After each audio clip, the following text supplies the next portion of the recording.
उत्तराखंड के उत्तरकाशी में बन रही सिलक्यारा सुरंग के हादसे की जांच के लिए सीएम पुष्कर सिंह धामी ने आदेश दे दिए हैं, टीम गठित कर दी गई है। लेकिन अगर हम अपनी तरीके से देखें, तो इस टनल के निर्माण में कई नियमों की अनदेखी सामने आती है।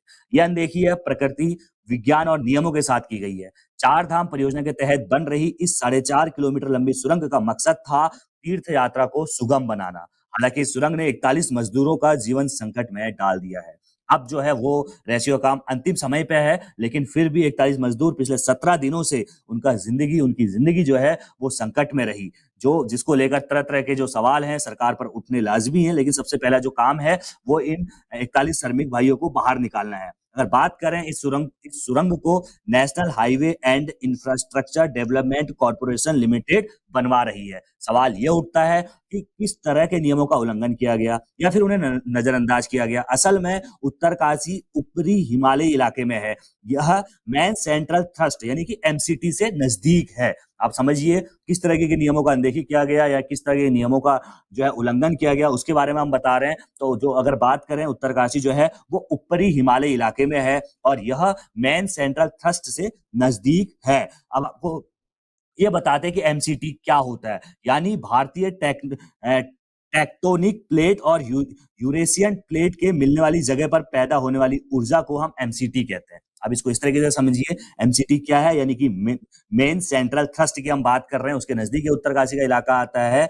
इसका मतलब ये होता है भारतीय टेक्टोनिक प्लेट और यूरेशियन प्लेट होती है, उसके मिलने वाली जगह पर जो ऊर्जा पैदा होती है, ये वो इलाका है। ये पूरा इलाका 2000 किलोमीटर लंबा है, यानी हिमालय के उत्तर पश्चिम से दक्षिण पूर्व की तरफ ये फैला हुआ है। यहाँ लगातार दोनों प्लेटें एक दूसरे को धकेलती रहती हैं, जिसकी वजह से थ्रस्ट पैदा होता है, ऊर्जा निकलती रहती है, भूकंप आते रहते हैं, भूस्खलन होती रहती है। लेकिन इस तरह की चीजों का अनदेखी किया गया था, यहाँ पे नियमों को ताक पर रखा गया था। अगर हम बात करें उत्तरकाशी की भौगोलिक स्थिति की, तो देखिए, अगर हमने जब बात की जियोलॉजिस्ट से, तो उनके अनुसार क्या है, उत्तरकाशी और उसके आसपास की भौगोलिक स्थिति के बारे में जो जानकारी मिली, उसके अनुसार ये बताया जाता है कि इस इलाके में 1803 में 7.8 तीव्रता और 1991 में 7 तीव्रता का भूकंप आया था। यहाँ पर भूकंपीय गतिविधियां बहुत ज्यादा होती है। जहां तक बात है सिलक्यारा बड़कोट सुरंग की, तो इसके नीचे ही बड़कोट थ्रस्ट है, यानी एक प्रमुख फॉल्ट लाइन। यहाँ पर सुरंग की स्थिरता पर भरोसा नहीं कर सकते हैं।